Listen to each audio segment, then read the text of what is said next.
Somewhere in Cape Town, a machine sits in a quiet, climate-controlled room. It doesn't have a name you'd recognize, but it's one of the most powerful computers on the African continent. It can perform more than 1 quadrillion calculations per second, and for a few days in May 2026, it was doing something no one intended. Somewhere else, a room, a cafe, maybe a bedroom in a city you've never visited, someone was watching that machine. They weren't using it for research. They weren't using it to run climate models or analyzing genomes. They were using it to print money. The Lengau cluster at the CSIR's Center of High Performance Computing was breached at the end of May. Hackers used stolen user credentials and authentication keys to gain access to parts of the system, forcing the CHPC to take the cluster offline while investigations and security measures continued. Who were they? How did they do it? And what did they see when they looked at that machine? The Lengau cluster has 9 GPU nodes and 1,368 compute cores. The CSIR told users that affected nodes were reimagined to its original state before releasing it to users again. On the 25th of May 2026, researchers noticed something strange. The machine was slower than usual. Some nodes weren't responding. Then users started complaining about performance issues across the cluster. The CHPC did what any responsible team would do. They shut the system down. They reimagined the nodes. They thought they'd fixed it. 2 days later, the machine was back online. But the hackers had already figured something out. Let's imagine the person who did this. Not a nation-state actor, not a sophisticated cybercriminal syndicate. Maybe someone with access to a script they found online. Maybe someone who knew how to steal credentials and wanted to see what they could do. The attack wasn't sophisticated. It was opportunistic. The hackers used compromised user credentials and private keys to gain access to the Lengau cluster. They didn't break through a firewall. They didn't exploit a zero-day.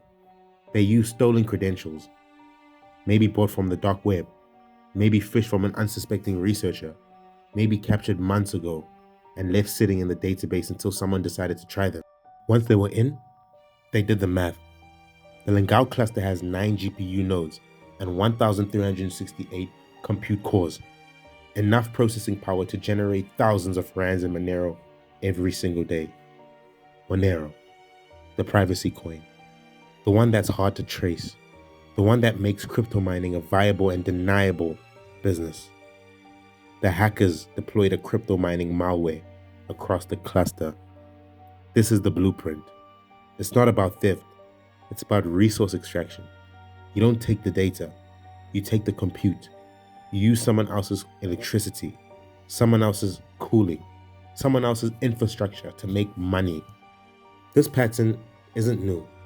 In 2013, a researcher at a US supercomputing center used NSF-funded resources to mine Bitcoin and Litecoin, generating approximately 78 Bitcoins and an estimated cost of $152,000.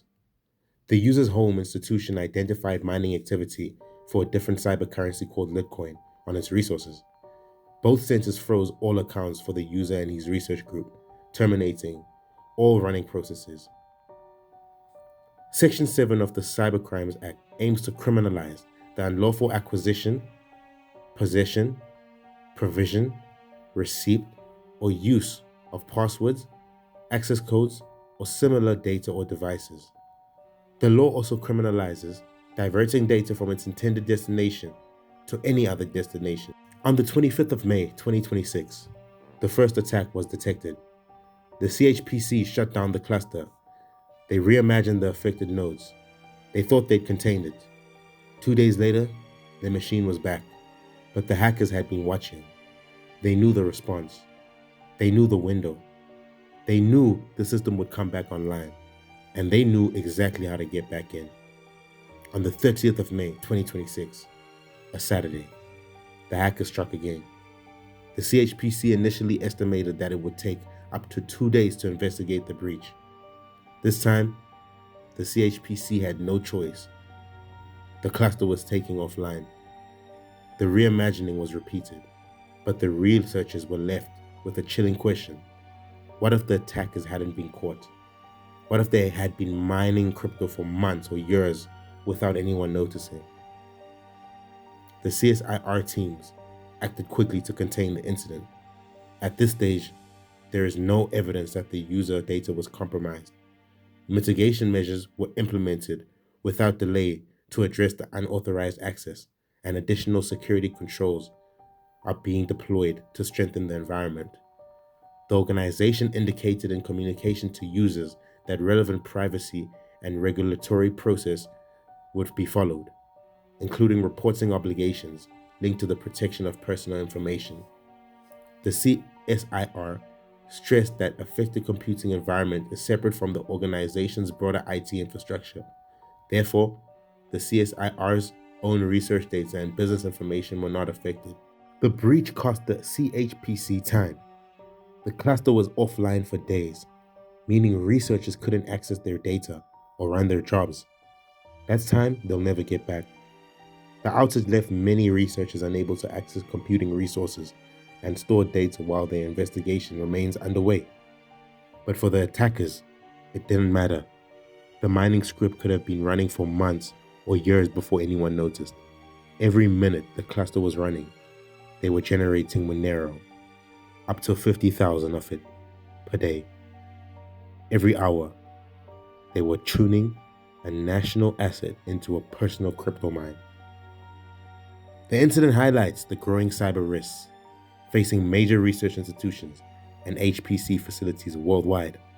Such systems are attractive targets for cyber criminals because of their immense processing power and valuable research they support.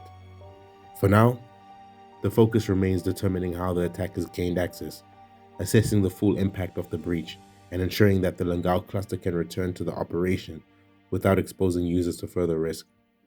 While the investigation continues, the CSIR maintains that available evidence suggests the compromise was limited to credentials and authentication mechanisms, with no indication that research data or the organization's wider systems were affected. The attacks keep coming. In 2025, South Africa recorded over 76 million attempted cyber attacks. The Lengau breach was just one of them. But it's a warning. The hackers didn't break in, they walked in. They used stolen credentials. They took control of a national asset and turned it into a crypto mining operation, and the system let them do it. This is exactly why Astra Red exists. Not to catch the hackers after they've already done the damage, but to detect the attack before it lands, to flag the compromised credentials, to monitor the system's behavior and identify the anomaly before the cluster is taken offline.